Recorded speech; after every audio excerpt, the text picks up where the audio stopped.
Class 10 module 5 হিস্ট্রির 2 নম্বরের কোশ্চেনগুলো solve করে দিয়েছি। এটা হচ্ছে ফার্স্ট কোশ্চেন, হিন্দুমালার উদ্দেশ্য কী ছিল। এটার অ্যান্সারটা আমি মডেল 2-র 1 নম্বরে দিয়ে দিয়েছি। তোমরা একটুখানি মডেল 2টা খেয়াল করো, তাহলে তুমি পেয়ে যাবে। যদি না পাও আমাকে কমেন্ট করে দিও, আমি আবার তোমাদেরকে পোস্ট করে দেবো যে অ্যান্সারটা কী হবে। ডান্ডি অভিযান কি? 1930 সালে মহাত্মা গান্ধীর নেতৃত্বে গুজরাটের সবরমতী আশ্রম থেকে ডান্ডিতে লবণ আইন ভঙ্গ করার জন্য 240 মাইল পথ পায়ে হেঁটে অতিক্রম করেন মহাত্মা গান্ধী আর কি। তার সঙ্গে ছিলেন 72 জন নেতৃবৃন্দ, পরে অনেকেই যুক্ত হন।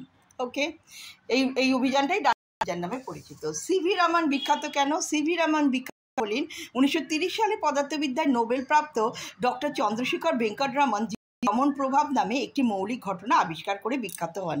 তিনি প্রথম আবিষ্কার করেন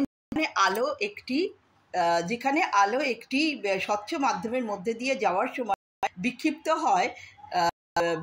হয় এবং এর তরঙ্গ দৈর্ঘ্য পরিবর্তিত হয়। তারপরে ব্রিটিশ ঔপনিবেশিক শিক্ষার প্রধান লক্ষ্য কী ছিল? এটার আনসার হবে ব্রিটিশ ঔপনিবেশিক শিক্ষার প্রধান লক্ষ্য ছিল 1. শিক্ষিত ভারতীয়দের একটি শ্রেণী তৈরি করা যারা সরকারের প্রশাসনিক কাজে সহায়তা করবে। 2 নম্বরে হচ্ছে ব্রিটিশ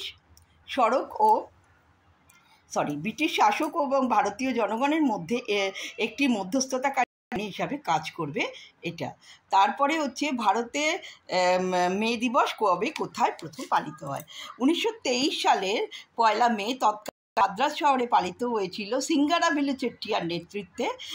তিনি ছিলেন হিন্দুস্তান কিষাণ পার্টির নেতা। তো আমাদের 5 নম্বর মডিউল কমপ্লিট হয়ে গেল। এই 5টা মডিউলের কোশ্চেন আনসারগুলো করো, বাকিটা